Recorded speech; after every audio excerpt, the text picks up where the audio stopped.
Assalamualaikum warahmatullahi wabarakatuh. Saya Asirianti dari Universitas Borobudur Tarakan, peserta Latsar CPNS Gelombang 10 tahun 2020. Kali ini saya akan berbagi pengalaman dan pengetahuan tentang materi yang disampaikan oleh Ibu Veronica Hana Naibaho, yaitu tentang pelayanan publik, yang beliau menjelaskan sangat luar biasa sekali, dan tentu ini sangat bermanfaat bagi saya dan teman-teman sebagai ASN. Nah, kemudian dari penjelasan beliau tadi, saya simpulkan bahwa tentang pelayanan publik itu adalah sebagai segala bentuk kegiatan pelayanan umum yang dilaksanakan oleh instansi pemerintah di pusat maupun daerah dalam bentuk barang, jasa, juga dalam pemenuhan kebutuhan masyarakat. Nah, bisa juga dikatakan sebagai suatu proses bantuan kepada orang lain dengan cara tertentu yang memerlukan kepekaan dan hubungan interpersonal, tercipta kepuasan dan keberhasilan. Jadi ini diharapkan para ASN itu mampu untuk memberikan pelayanan yang prima terhadap masyarakat. Nah, semua orang itu kan bisa melayani tanpa melihat ras, nilai, dan adat istiadat ya sebenarnya. Oleh karena itu, hal ini juga diatur dalam undang-undang tentang pelayanan publik, yaitu Undang-Undang Nomor 25 Tahun 2009. Dalam undang-undang itu ada juga standar pelayanan dan pengaduan. Jadi bisa kita baca kembali tentang Undang-Undang Nomor 25 Tahun 2009. Kemudian di sini juga ada disampaikan tadi saya rangkum ya, ini tentang prinsip-prinsip pelayanan publik. Nah, yang pertama adalah partisipasif, yaitu dibutuhkan masyarakat dalam merencanakan atau melaksanakan evaluasi tentunya. Yang kedua adalah bersifat transparan, yaitu pemerintah harus mengadakan akses bagi setiap warga negara. Yang ketiga adalah responsif, yaitu pemerintah itu wajib untuk memenuhi kebutuhan warga terkait pelayanan. Yang keempat adalah tidak diskriminatif ya. Ini sangat hati-hati sekali sehingga tidak boleh membedakan status sosial, profesi, dan sebagainya. Kemudian yang kelima harus ada sifatnya mudah dan murah. Jadi pelayanan itu harus taat pada atau berbagi persyaratan dengan tidak membayar atau free ya, bebas membayar gitu. Yang keenam adalah efektif dan efisien, yaitu harus mewujudkan tujuan-tujuan yang akan dicapai. Yang ketujuh adalah aksibel, yaitu pelayanan publik yang diselenggarakan pemerintah itu harus dapat dijangkau oleh setiap warga. Nah, ini maka meskipun dipelosok oleh siapapun ya, yang lemah maupun yang kuat tuh harus bisa mengakses mengaksesnya. Kemudian yang kelima adalah berkeadilan ya. Jadi pelayanan publik itu harus adil bagi kelompok manapun ya, yang dikatakan rakyat miskin ataupun kaya, lemah dan kuat dan sebagainya.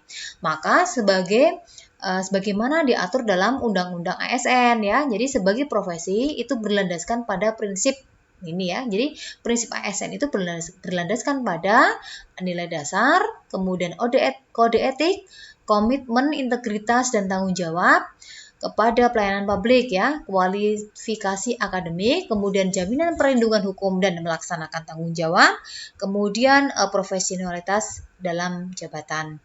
Nah, ada pula kita pelajari tentang bentuk patologi birokrasi ya. Jadi ini harus hati-hati sekali. Nah, yang pertama itu adalah kita kenal sebagai duplikasi tugas dan fungsi. Nah, ini sering kita jumpai dalam birokrasi yang membengkak, yaitu menimbulkan masalah sehingga orang di dalamnya itu mengerjakan pekerjaan yang sama. Jadi ini hanya tidak akan efektif ya, karena kebanyakan jumlah orangnya. Kemudian red tape, yaitu prosedur yang berbelit-belit, sehingga seringkali ada yang namanya uang soko, uang pelicin gitu ya, mohon maaf. Kemudian ada konflik kewenangan, jadi adanya KKN, kemudian adanya seperti enggan melakukan perubahan ya. Nah, ini birokrasi-birokrasi seperti ini harus kita hindari atau kita hilangkan hal yang seperti itu.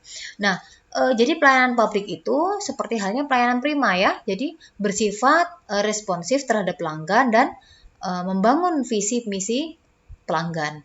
Nah, kemudian kita kenal adanya namanya 7 sikap pelayanan. Ini harus kita tanamkan dalam diri kita sebagai ASN. Yang pertama adalah passionate, yaitu harus bersemangat ya. Jadi harus bersemangat melayani masyarakat. Kedua adalah proaktif, yaitu tidak menunggu ya. Jadi harus kita yang aktif. Lalu prompt, yaitu tanpa curiga dan khawatir terhadap orang yang setiap hari kita temui atau orang-orang yang kita jumpai. Kemudian pasien, yaitu kita harus sabar dalam melayani ya, tidak cepat marah dan sebagainya. Kemudian proporsional, yaitu tidak mengada-ada ya, proporsinya seperti ini ya kita harus sampaikan seperti itu. Kemudian fungsional, yaitu tepat waktu, yang tidak mengolor-olor waktu. Nah, dalam hal ini etika pelayanan prima itu banyak hal sebenarnya teman-teman ya. Ada etika dalam berbicara, etika dalam berbusana, kemudian etika dalam bergaul ya, kemudian bagaimana bertanya dan sebagainya. Nah, lalu apa manfaatnya etika itu ya? Jadi memudahkan hubungan atau komunikasi antara satu dengan orang yang lain. Kemudian mudah dalam mencari bahan pembicaraan dan harus memupuk kepercayaan terhadap orang lain ya. Jadi jangan mudah curiga gitu. Intinya itu. Nah, oleh karena itu ada dimensi-dimensi dalam meningkatkan kualitas pelayanan ya teman-teman semua. Ini harus kita pelajari bahwa yang pertama adalah tangible, yaitu apa yang dilihat. Itu misalnya prasarana ya, lift untuk orang cacat misalnya. Kemudian reliability, apakah benar janji yang sudah dilakukan ya, janji itu apa sudah dilakukan.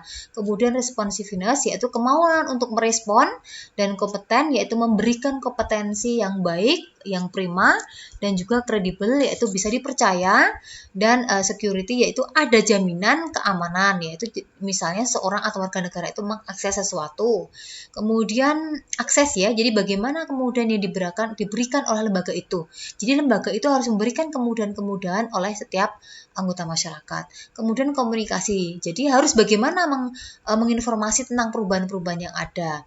Lalu understanding, nah di sini ya pelayanan itu harus pasti bisa berlanjut gitu ya. Jadi kita sebagai ASN itu harus sadar bahwa kita ini sebagai bagian dari solusi permasalahan yang ada di negeri ini. Nah, kalau kita ketahui bahwa refleksi ya ini ya, banyak lembaga-lembaga yang memang atau kasus-kasus ya tentang pelayanan publik di lembaga-lembaga yang ada di dalamnya itu pegawai atau ASN yang tidak melakukan pelayanan publik dengan baik ya.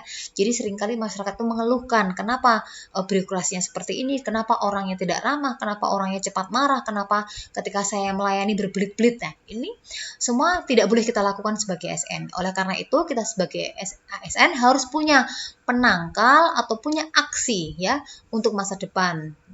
Yaitu yang pertama adalah kita mampu melayani dengan prima kepada publik ya, sehingga publik itu akan merasa puas dengan apa yang kita berikan atau layanan yang kita berikan kepada mereka.